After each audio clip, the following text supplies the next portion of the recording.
స్తుతించడానికి మనం చేరి ఉంటుండగా మరి ఈ సమయం మనకెంతో దేవుడు ఆశీర్వాదకరంగా, దీవెనకరంగా, భయంకరంగా చేసి దేవుడు ఈ కార్యాన్ని దేవుడు దీవించును గాక. ఈ సమయంలో మనం దేవుని వాక్యంలో నుంచి యెహెజ్కేలు గ్రంథం 36వ అధ్యాయము 11వ వచనం చదువుకుందాం. 11వ వచనం చదువుదాం. మీ మీద మనుషులను పశువులను విస్తరింపచేసేదను, అవి విస్తరించి అభివృద్ధి నందును. పూర్వం ఉన్నట్టు మిమ్మును నివాస స్థలముగా చేసి మునుపటి కంటే అధికమైన మేలులు మీకు కలగజేసేదను. అప్పుడు నేను యెహోవానై ఉన్నానని మీరు తెలుసుకొందురు. దేవుడు ఈ చిన్న భాగాన్ని మన ఎన్నికల్లో దీవించి ఆశీర్వదించును గాక. ఇక్కడ దేవుడు ఇశ్రాయేల్ పక్షాన మరి దేవుడు గొప్ప వాగ్దానాన్ని చేశాడు. మరి మీ మీద మనుషులను పశువులను విస్తరింపచేసి అవి విస్తరించి అభివృద్ధి నందును. పూర్వం ఉన్నట్లుగా మిమ్మల్ని మరి నివాస స్థలముగా చేసి మునుపటి కంటే అధికమైన మేలులతో మేలు కలుగజేసేదను. అప్పుడు నేను యెహోవానై ఉన్నానని మీరు తెలుసుకుందరు. ఇక్కడ దేవుడు మరి ఇశ్రాయేలీలు వారు పోగొట్టుకుంది, నష్టపరుచుకుంది, దాన్ని విస్తరింపచేసి నేను అభివృద్ధి పరుస్తానని వాగ్దానం చేస్తున్నాడు. మన జీవితంలో ఏదైతే పోగొట్టుకున్నామో, మనం పోగొట్టుకొని నిర్దాయాలుగా నిలబడ్డామో ఆ విషయాలలో దేవుడే పరిపూర్ణమైనటువంటి ఆ శక్తిని, ఆ యొక్క అభివృద్ధిని మరలా దేవుడు అనుగ్రహించగలడు. ఆ అభివృద్ధిని ప్రభు ఒక్కడ మాత్రమే ఆ కార్యాన్ని చేయగలడు, ఇంకెవరూ చేయలేరు. కాబట్టి దేవునికి ఇది సాధ్యం, మనుషులకి అసాధ్యమే కానీ ఇది దేవునికి మాత్రము సమస్తము సాధ్యము అని ఇక్కడ దేవుని వాక్యంలోంచి మనం చూస్తున్నాం. అలాగనే మరి నూతన నిబంధనలో కూడా ఈ వాగ్దానాన్ని మనం ఎలా చూడొచ్చు. కొలస్సీ రాసిన పత్రిక 1వ అధ్యాయంలో, కొలస్సీ రాసిన పత్రిక 1వ అధ్యాయం 9వ వచనం చదువుతాం.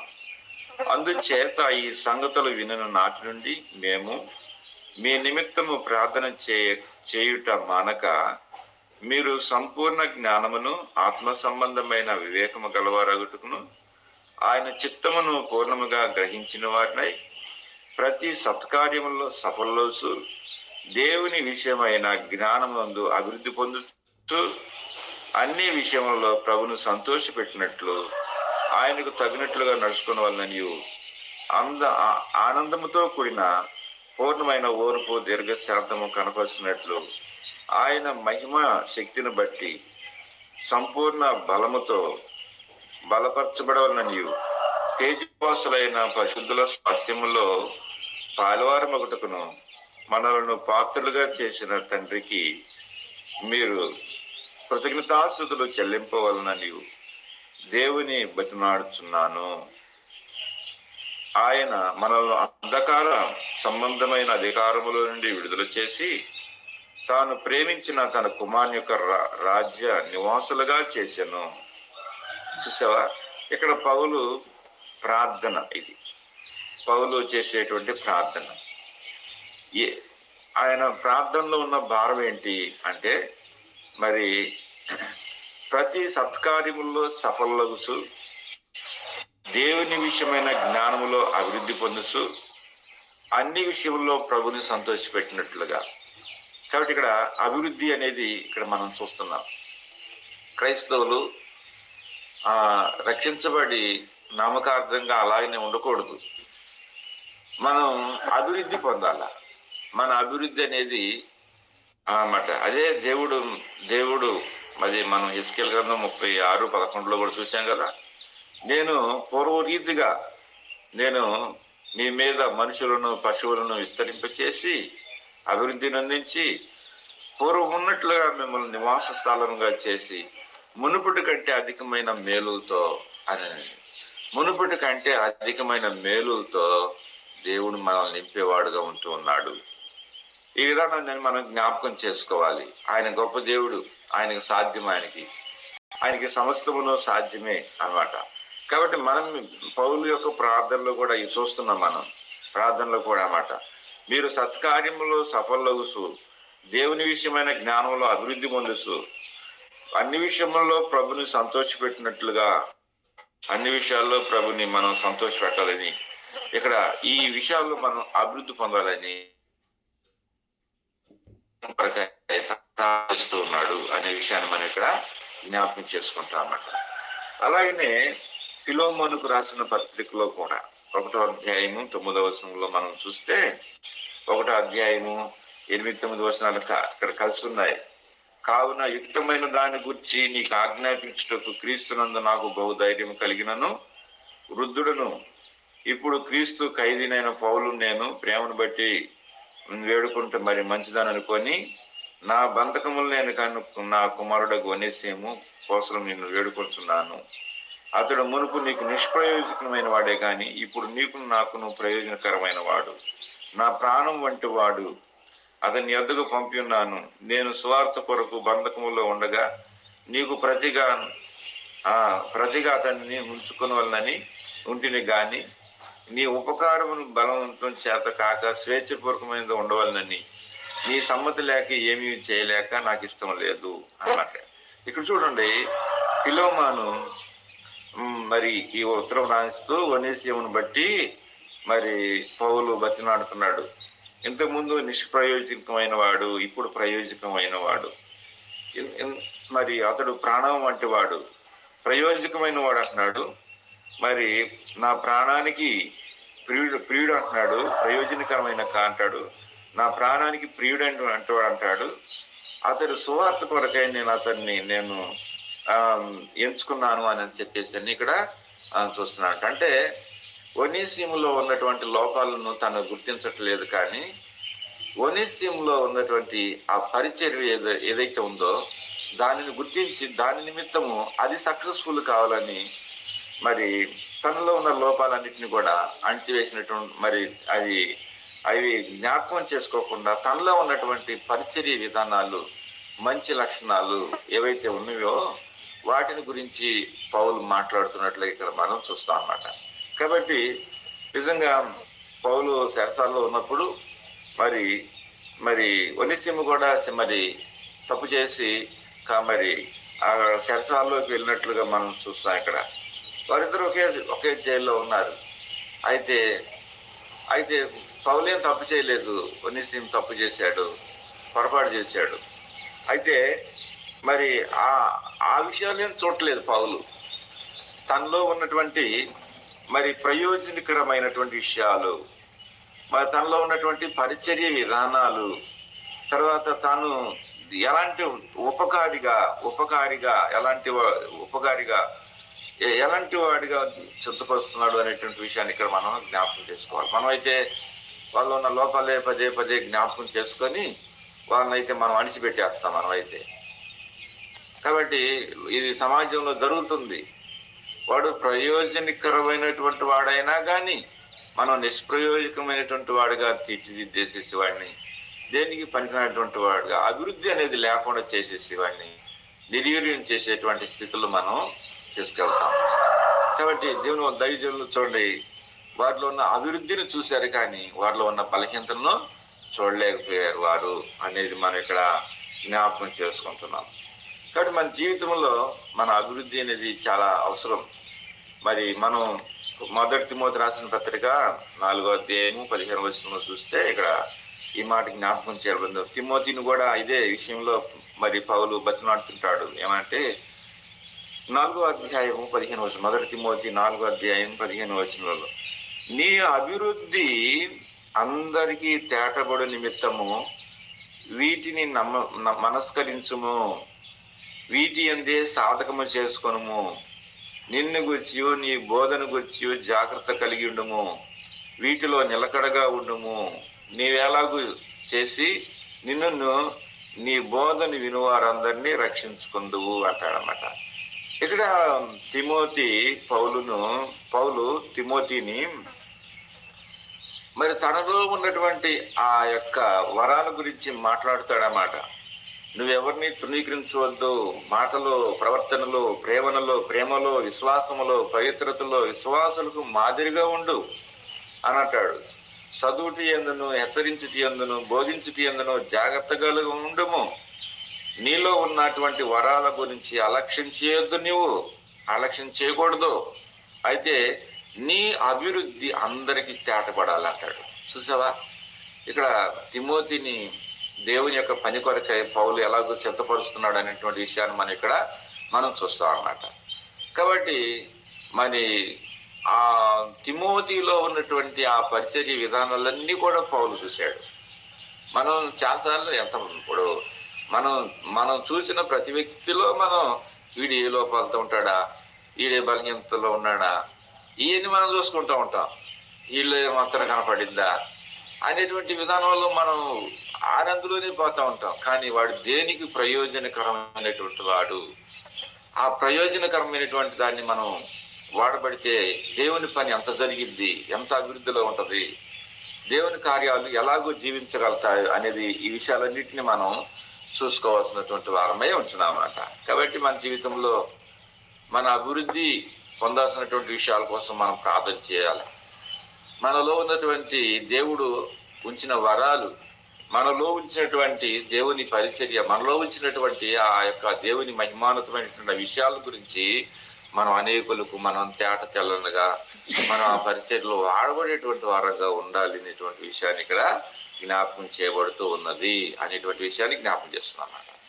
అయితే త్వరగా మన విషయంలో మరి మనం ఏ విషయాల్లో అభివృద్ధి పొందితే బాగుంటుంది అనే విషయాలు కొన్ని బైబిల్లోంచి పరిశుద్ధాత్మ దేవుడు మనం ఏ విషయాల్లో అభివృద్ధి కలిగి ఉండి ఆ విషయాల్లోకి అనేకులు మనం నడిపించవలసినటువంటి వారమై ఉంటున్నాం అనే విషయాలు కొన్ని జ్ఞాపకం చేసుకున్నాం.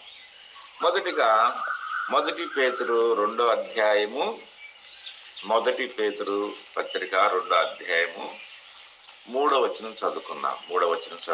1 పేతురు 2వ అధ్యాయము 3వ వచనం చదువుతున్నా. మరి ప్రభు దయాళుడని మీరు రుచి చూసి ఉన్న ఎడల సమస్తమైన దుష్టత్వమును, సమస్తమైన కపటమును, వేషధారణను, అసూయను, సమస్తమైన దూషణ మాటలను మాని క్రొత్తగా జన్మించిన శిశువులను పోలిన వారై నిర్మలమైన వాక్యముతో పాలవలన రక్షణ విషయంలో ఎదుగు నిమిత్తము ఆ పాలను అపేక్షించుడి. ఇక్కడ దేవుడు ఎదగమంటున్నాడు, రక్షణ విషయంలో ఎదగాలంటాడు.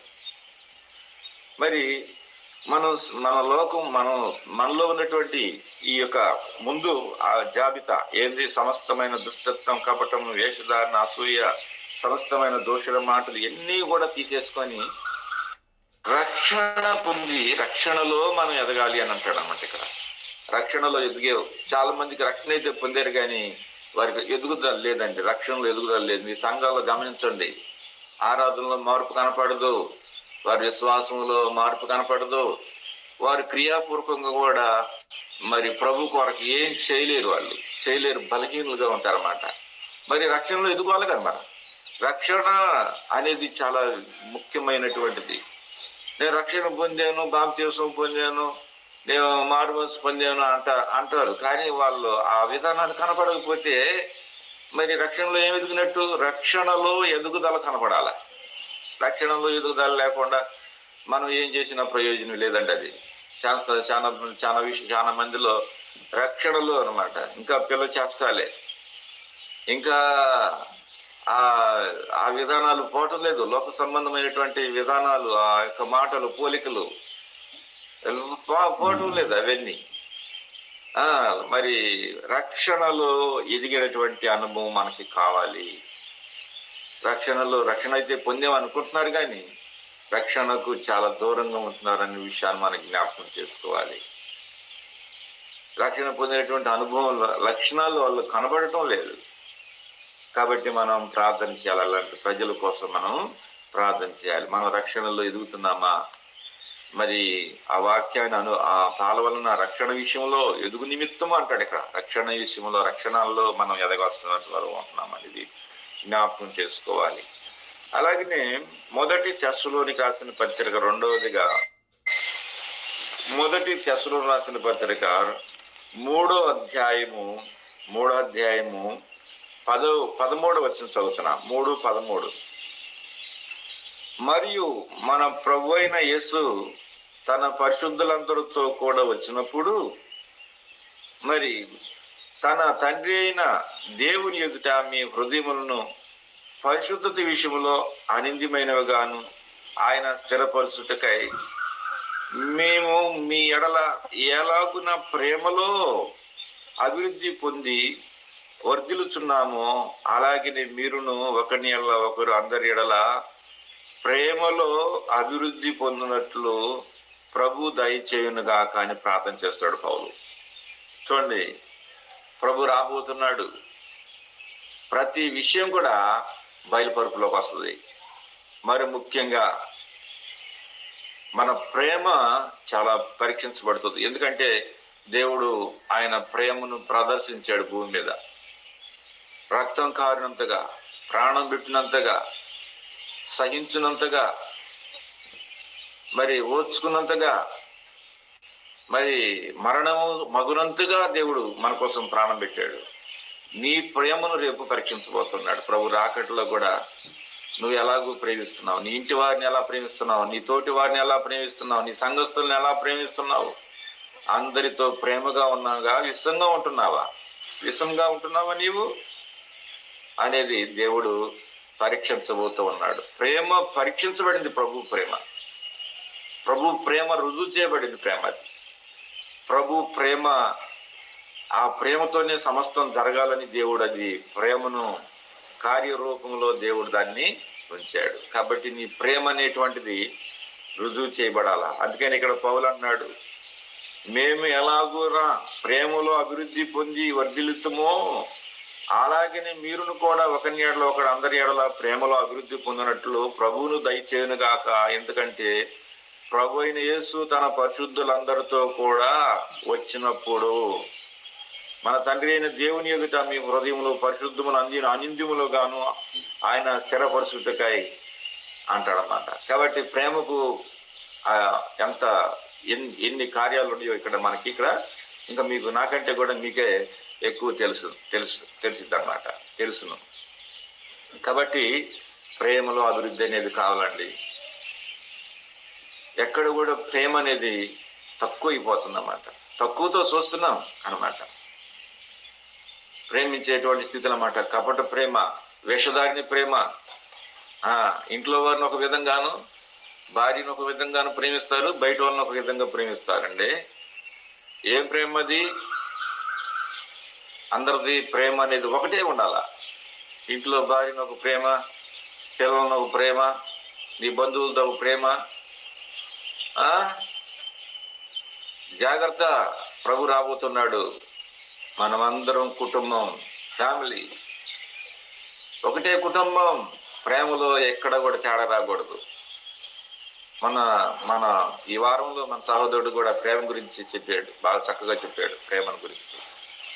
ప్రేమలో ఏ తేడా వచ్చినా కానీ నీ పరిచర్య అంతా కూడా అది పూర్తిగా పాటిపోయింది. ఏదైనా ప్రేమతో జరగాలంతే. ప్రేమ లేకుండా నువ్వు ఏది చేసినా కానీ అది నిష్ప్రయోజనకరమైన మాట అంటది అన్నమాట. అర్థమైందా? కాబట్టి ప్రేమతోటి చేయాల. ఆ ప్రేమలో తేడాలు వస్తే అన్నమాట అక్కడ ఏది కూడా నిలబడదు. ప్రేమ అనేది ఏదైనా నిలబెట్టాలన్నా త్యాగమైన ఏదైనా ప్రేమ ఉంటేనే చేయగలుగుతారు. త్యాగం కూడా. ఆ ప్రేమ అనేది లేకపోతే త్యాగం కూడా చేయలేరు. ప్రేమ అన్నిటికంటే గొప్పది. కాబట్టి మనం ప్రేమలో అభివృద్ధి పొందాలి అనేటువంటిది దేవుని వాక్యంలో వచ్చి మనం చూస్తాం. తర్వాత ఫిలిప్పీ రాసిన పత్రిక 1వ అధ్యాయము, ఫిలిప్పీ రాసిన పత్రిక 1వ అధ్యాయంలో 26వ వచనం చదువుతున్నాను. చూడండి, 26వ వచనంలో, మరియు ఇట్టి నమ్మకము కలిగి నేను మీతో కలుసుకున్న చేత నన్ను గురించి క్రీస్తు యేసునందు మీకున్న అతిశయము అధికమగునట్లు మీరు విశ్వాసమునందు అభివృద్ధి పొంది అభివృద్ధి ఆనందమును పొంద నిమిత్తము నేను జీవించి మీ అందరితో కూడా కలుసుకుందునని నాకును తెలియను అన్నమాట. ఇక్కడ మీ విశ్వాసమందు అభివృద్ధి పొంది ఆనందమును పొందిన నిమిత్తము నేను జీవించి మీ అందరితో కూడా కలుసుకొని నేను మీతో చెబుతున్నాను. అంటే జీవించడం అంటారు అంటే క్రైస్తవ జీవితంలో అభివృద్ధి. ఇక్కడ అంటే నేను నా జీవితంలో నేను ఏదైతే నేర్చుకొని తెలుసుకొని అభివృద్ధి పొందుతున్నో దానితోనే నేను మిమ్మల్ని కలుసుకోవాలని ప్రయత్నం చేస్తాను అంటాడు అన్నమాట. అర్థమైందా? అంటే నేను క్రైస్తవుడిని అని చెప్పుకోవడం కాదు, క్రైస్తవత్వంలో కూడా ఏముండాలి? అభివృద్ధి ఉండాలి. క్రైస్తవత్వంలో అభివృద్ధి. కాబట్టి నేను జీవించుతున్నాను. నేను జీవించి మీ అందరితో కూడా కలిసి ఉందునని నాకు తెలియను అన్నమాట. క్రైస్తవ జీవితంలో నేను క్రైస్తవంలో ఎదుగుతూ నేను మీతో సహవాసం చేస్తాను అంటానమాట. కాబట్టి క్రైస్తవంలో కూడా ఎదుగుదలని చాలా ఇంపార్టెంట్ అన్నమాట. చాలా ఇంపార్టెంట్. క్రైస్తవుడిగా ఉన్నామని చెప్పుకోవటం కాదు, నేను క్రైస్తవురామని చెప్పుకోవటం కాదు. నీ క్రైస్తత్వంలో అభివృద్ధి ఉందా? నువ్వు జీవించి ఇతరులకు నేను ఈ మాదిరిని ఇవ్వగలుగుతున్నాననేటువంటి స్థితి నీలో ఉందా? చాలా మంది చూపించలేకపోతున్నారు. అందుకనే సంఘాలు అలా ఆరాధనలో అంటే మన ఆరాధన కూడికల్లో ఎంతమంది ఆరాధిస్తున్నారు చెప్పండి? నామకార్థంగా వచ్చే సంఘాలు ఎంతమంది లేరు? ఎందుకు ఇలా జరుగుతుంది అంటే నువ్వు జీవించలేకపోతున్నావు. అలా జీవించలేకపోతున్నావు, చూపించలేకపోతున్నావు. నీ క్రైస్తవత్వాన్ని, క్రీస్తును చూపించలేకపోతున్నావు, క్రీస్తును నేర్చుకోలేకపోతున్నావు, క్రీస్తునందు అభివృద్ధి పొందలేకపోతున్నావు. నువ్వు ఎక్కడ చూపిస్తున్నావు నువ్వు దేవుడిని అన్నమాట. కాబట్టి ఈ రోజున సంఘాల్లో మనకు కనపడుతుంది ఏంటి అంటే ఈ లోపం కనపడుతుంది. మీ క్రైస్తవులను చెప్పుకుంటున్నారు కానీ క్రీస్తును చూపించలేనటువంటి బ్రతుకులు చాలా మంది ఉన్నాయి. మరి దానికోసం మనం ప్రార్థన చేయాలా లేదా? మరి ప్రార్థన చేయాలి ఈ రోజున మనం. నిజమే ప్రభువా, క్రీస్తును చూపించలేని క్రైస్తవ బ్రతుకులు మాకున్నాయి. దయతో క్షమించు నాయన. క్రీస్తును చూపించే ఈ యొక్క క్రైస్తత్వాన్ని మాకు దయచేయకపోగా మనం ప్రార్థన చేయాల్సిన వారిగా ఉంటున్నాం. ఈ విషయంలో మనం ఎంతో లోపము కలిగినటువంటి వారముగా ఉంటున్నాము. సంఘాల్లో కూడా ఎక్కువగా ఇదే కలుగుంటుంది. మన అందరి కోసం సార్వత్రికంగా మనం ఉన్నాం కాబట్టి మనం ప్రార్థనలో అక్కడక్కడ సార్వత్రికమైన సంఘాలలో ఈ లోపం ఉన్నటువంటి వారి కోసం మనం కూడా ప్రార్థన చేయవలసినటువంటి వారమై ఉంటున్నాము అనేటువంటి విషయాన్ని ఇక్కడ మనం జ్ఞాపకం చేసుకోవాలి అన్నమాట. తర్వాత కాబట్టి ఈ విషయాన్ని మనం జ్ఞాపకం చేసుకోవాలి అన్నమాట. తర్వాత 1 కొరింథీ రాసిన పత్రిక 13వ అధ్యాయంలో కూడా ఈ విషయాన్ని మనం జ్ఞాపకం చేసుకోవచ్చు. 13వ అధ్యాయము 1 నుంచి 8 వచనాలు చూస్తాం. ఇక్కడ ఆ మాట ఇక్కడ మరి ఏంటిది ఇక్కడ అంటే 1 కొరింథీ 13వ అధ్యాయం 1 నుంచి 8 వచనాలు రాస్తాడు. ఇక్కడ ఇదంతా కూడా దేని గురించి రాశాడు? ఒక క్రైస్తవుడు మరి ఏం చేయాలి అన్న విషయాన్ని గురించి రాశాడన్నమాట. ఇక్కడ క్రైస్తవుడు దీర్ఘకాలం సహించాలి, అది మత్సరపడకూడదు, ప్రేమ డంబంగా ప్రవర్తించదు, ఉప్పొంగదు, అమర్యాదగా నడగదు, స్వప్రయోజనాన్ని విచారించకూడదు, కోపపడదు, మత్సరపడదు, దుర్నీతి విషయంలో సంతోషపడక సత్యమందు సంతోషిస్తుంది. ఏంటి ఇదంతా? క్రైస్తవ జీవితం ఇదంతా. ఈ క్రైస్తవ జీవితంలో ఈ లక్షణాలు మన జీవితంలో లేకపోతే ఇతరులకు మనం ఆ ప్రేమను చూపించలేము, అభివృద్ధి పొందలేము అన్నమాట. నీలో ఈ అభివృద్ధి కనపడాలి. ఫస్ట్ మనలో ఈ అభివృద్ధి కనపడాలి. కాబట్టి మరి దయ చూపిస్తున్నావా? దీర్ఘకాలం సహిస్తున్నావా? మత్సరపడిన ప్రేమేనా? డమ్మముగా ప్రవర్తించిన ప్రేమేనా? ఉప్పొంగుకుండా ఉంటున్నావా? అమర్యాదగా నడకుండా ఉంటున్నావా? స్వప్రయోజనాన్ని విచారించుకోకుండా ఉంటున్నావా? కోపపడకుండా ఉంటున్నావా? అపకారమును మనసులో ఉంచుకోకుండా ఉంటున్నావా? దుర్నీతి విషయంలో సంతోషింపగా సత్యమందు సంతోషించే సంతోష జీవితం ఉందా? ఇదంతా ఏంటిది అని అంటే ఒక క్రైస్తవుడికి ఉండవలసినటువంటి అభివృద్ధి. ఈ అభివృద్ధిలో మనం ఎదగవలసినటువంటి వారమై ఉంటున్నాము అనేటువంటి విషయాన్ని మనము జ్ఞాపకం చేసుకుంటున్నాం అన్నమాట. అందుకనే మరి ఇంకొక విషయం కూడా జ్ఞాపకం చేసుకున్నాం. ఎఫెసీ రాసిన పత్రికలో 4వ అధ్యాయము 15వ వచనం చదువుదాం. 4వ అధ్యాయం 15వ వచనం చదువుదాం. 4వ అధ్యాయం 15వ వచనం. ప్రేమ కలిగి సత్యము చెప్పుచు క్రీస్తు వలె ఉండుటకు మనం అన్ని విషయముల్లో ఎదుగుదము. క్రీస్తులాగా ఎదగాలి మనం.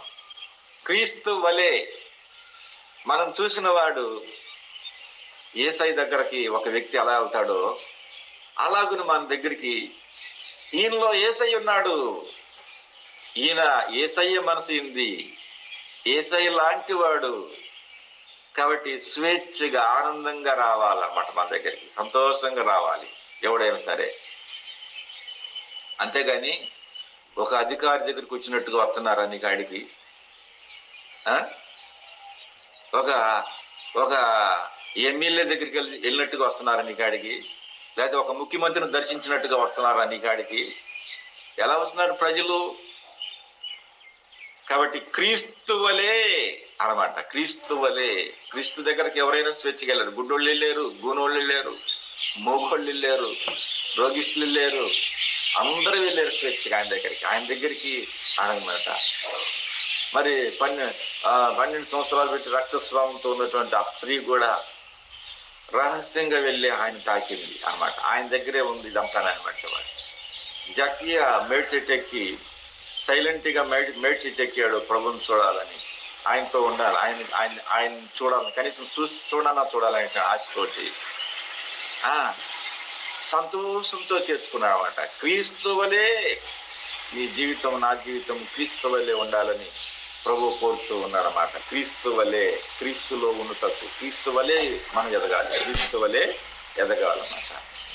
కాబట్టి ప్రేమలో ఎదగాలి, రక్షణలో ఎదగాలి, క్రైస్తవులంగా ఎదగాలి, మరి క్రీస్తు వలే మనం ఎదగాలి, క్రీస్తు వలే మనం ఎదగాలన్నమాట. క్రీస్తు వలే ఎదగాల్సిన వారు కొన్నాం, క్రీస్తు వలే ఎదగాలి మనం. తర్వాత మరి వాక్యములో కూడా ఎదగాలని ఉంది. దేవుని వాక్యంలో కూడా ఎదగాలి. 1 తిమోతి 2వ అధ్యాయం 4వ వచనం చదువుతాం. 1 తిమోతి 2వ అధ్యాయం 4వ వచనంలో కూడా ఈ దేంట్లో ఎదగాల్సిన వారు కొంటున్నామంటే 4వ వచనం అనట. 1 తిమోతి 4వ అధ్యాయము 2వ అధ్యాయం 4వ వచనం, క్షమించారు, 2వ అధ్యాయం 4వ వచనం. ఆయన మనుషులందరూ రక్షణ పొంది సత్యం గురించిన అనుభవ జ్ఞానం కలవారై ఉండవలనని ఇచ్చయించుచున్నాడు. 1 తిమోతి 2వ అధ్యాయము 4వ వచనంలో లేకపోతే 4 ఏమంటాడంటే ఇక్కడ దేవుని వాక్యం విషయంలో ఎదగాల్సిన వారుగా ఉంటున్నామని అంటాడు ఇక్కడ అన్నమాట.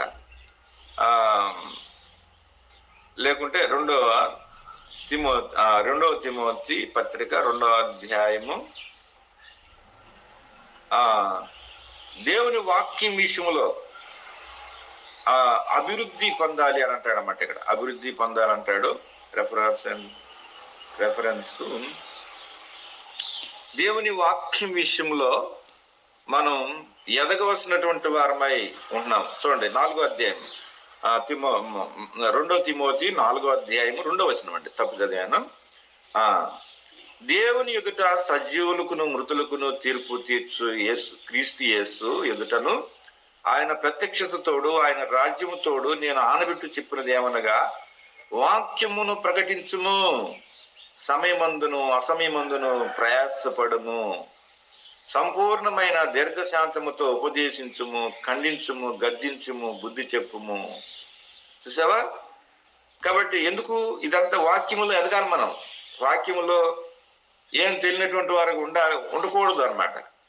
నేను ఒక ప్రసంగానికి వెళ్ళే ఒకసాట వేరే వాళ్ళు మా సొంత గ్రామం అది వాక్యం చెబుతున్నారు. ఆ రోజున నేను మా బంధువుల దగ్గరికి చూడటానికి వెళ్ళాను. వెళ్తే అక్కడ పెద్ద సభలాగా ఏర్పాటు చేసి పెద్ద పెద్ద డీజే బాక్సులు పెట్టేసి చక్కగా అసలుకి ఊగిపోతా ఉన్నాడు ఆయన. బాగా చెప్తా ఉన్నాడు, బాగా చెప్పాడు. ఎవరి గురించి చెప్పాడు? మరి దానియేలు గురించి చెప్పాడు. గొప్ప వ్యక్తులని చెప్పుకుంటూ వచ్చాడు. దానియేలు గురించి చెప్పాడు, యెహెజ్కేలు గురించి చెప్పాడు, తర్వాత ఆ యోబు గురించి చెప్పాడు, తర్వాత అబ్రహాం గురించి చెప్తూ వచ్చాడు, చెప్పుకుంటూ వచ్చాడు. లాస్ట్ లో ఆంతను ముగించేసేసాడు. అరే నేను చాలా మంది అన్నారు, చూసావు పాస్టర్ గారు ఎంత బాగా చెప్పారో పాస్టర్ వాక్యాన్ని అని చెప్పేసి అని అంతా చెబుతున్నారు అన్నమాట. నేను ఒక మాట అన్నాడు. దానియేలు గురించి చెప్పాడు, యెహెజ్కేలు గురించి చెప్పాడు, యోబు గురించి చెప్పాడు, అబ్రహాం గురించి చెప్పాడు, గొప్ప వ్యక్తుల గురించి చెప్పాడు. బాగానే ఉంది, బాగా వర్ణించాడు, చక్కగా వర్ణించాడు. కానీ చెప్పాల్సిన దాని గురించి చెప్పలేదే. ఎవరు అని అంటే యేసుక్రీస్తు ప్రభువారి గురించి ఒక మాట కూడా చెప్పలేదు ఆయన. యేసు ప్రభువారిలో ఉన్న గొప్పతనం ఏంటి, ఆయన ఎలాగూ రక్షించాడు, ఆయన ఎలాగూ మరణించాడు, ఆయన ఎలాగూ పునరుద్ధానుడయ్యాడు, ఆ విషయాలు లేవు. ఈ రోజున సంఘాలు ఎలాంటి వాళ్ళు తయారైపోయారంటే వాక్యము విధానాలు, వాక్యములో అది ఏ వాక్యం అనేది వాక్య అభివృద్ధి లేదు. ఈ రోజున జనాలకి ఏం కావాలి? మర్మాలు కావాలి కానీ వాక్యంతో పని వీళ్ళకి. వాక్యములో వాక్యానుసారంగా ఆ వాక్యం ఉందా, వాక్యం యొక్క బ్రతుకున్నదా అనేది, క్రీస్తుని చూపిస్తున్నావా అనేది లేదు. వాక్యములో అభివృద్ధి కావాలి కదా. వాక్యములో మనం అభివృద్ధి పొందాలి, గుర్తుపెట్టుకోండి. చెప్పే వాక్యం ఏం వాక్యం అది అనేది మనం ఇక్కడ క్లారిఫై చేయాలన్నమాట. హంసుడుదంట, హంస గురించి మరి నాకు చెప్పుకుంటూ వింటాం అన్నమాట. పాలు నీళ్లు కలిపి పోస్తే అది పాలు మాత్రమే తాగి నీళ్లు మాత్రం వదిలేసిద్దంట అది. అలా మరి అది వాస్తవం నిజం మనకు అంతగా తెలియదు. కానీ అలాగనే పాలు, నిజమైన వాక్యం అనే పాలు నువ్వు తీసుకున్నావా దేవవాక్యంలో నుంచి, అది దాంట్లో అభివృద్ధి ఉందా నీకు? అభివృద్ధి కనుక ఉంటేనే దాన్ని నిజమైన వాక్యం తీసుకోగలవు, లేకపోతే ఏ వాక్యం అని అది అంత వాక్యం కాదా అన్నమాట. నేను నిన్న బండి మీద వెళ్తా ఉంటే ఒకలా ఆపేరు డబ్బులు 10 రూపాయలు ధ్యానం అన్నారు. ఇట్లా చప్పట్లు కొట్టి 10 రూపాయలు ధ్యానం అన్నారు. వాళ్ళు ఏమేస్తున్నారంటే ఇదో అది భక్తి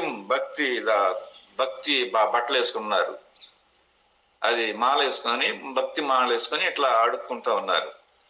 సరే నేను నీకు 10 రూపాయలు ఇస్తాను రైతే, కానీ నువ్వు ఈ మాలధారణలో ఉన్నావు కదా, మరి నేను ఎలాగో నీకు 10 రూపాయలు ఇవ్వాలి? ఇది యేసు ప్రభు డబ్బులు కదా అమ్మా అని అన్న.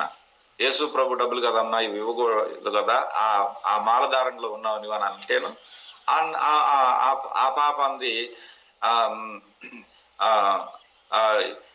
ఏ దేవుడైనా ఒకటేనండి అని అన్నమాట. అయితే నేనేమన్నానంటే, ఏ దేవుడు ఒక్కడు కాదమ్మా, బైబిల్ వాక్యం ఎలాగుంది, తండ్రి ఒక్కడే, తండ్రి అయినా దేవుడు కూడా ఒక్కడే. తండ్రి లాంటి దేవుడు మనకి ఆయన ఉన్నాడు, ఆయన కూడా ఒక్కడేనమ్మా. ఎంతమంది తండ్రులు ఉండరు, ఎంతమంది దేవుళ్ళు ఉండరు అని చెప్పేసి అని అన్నమాట. అట్లయితే నువ్వు నాకు ఇవ్వకపోతే ఆమెకి ఇవ్వు అని అంది. ఆమెకి ఇవ్వు అని అన్నాడు. అంటేను ఆమెకి ఇవ్వని అంటేను ఆమె దగ్గర సరేలని చెప్పేసి అని ఇక ప్రొసీడ్ అయిపోయాం. నిజంగా వాక్యము అనేది తెలియకపోతే నువ్వు ఎవరికి ఏం చెప్పగలుగుతావు చెప్పండి. వాక్యములో మన అభివృద్ధి కనపడాలి అనేది ఇక్కడ జ్ఞాపకం చేసుకోవాల్సిన అర్థమవుతుంది అన్నమాట. కాబట్టి మన అభివృద్ధి దేవుడు వాగ్దానం చేశాడు, మీ మీద పశువులను మరి మనుషులను నేను విస్తరింప చేసేదను అని చెప్తామంటున్నాడు. ఎలా విస్తరింప చేయగలడు అని అంటే ఈ లక్షణాల్లో మనం ఉన్నప్పుడు ప్రేమలో అభివృద్ధి, రక్షణలో అభివృద్ధి, శ్వాసంలో అభివృద్ధి, క్రైస్తవ జీవితంలో అభివృద్ధి, క్రీస్తు వల్లే మనం ఎదుగుతున్న అభివృద్ధి, దేవుని వాక్యానుసారమైనటువంటి జీవితంలో అభివృద్ధి ఉంటే కంపల్సరిగా దేవుడు నీ కుటుంబాన్ని ఆశీర్వదిస్తాడు. అలాంటి ఆశీర్వాదం మనందరికీ కలుగును గాక. Praise the lord. అందరికీ thank you. Praise the lord.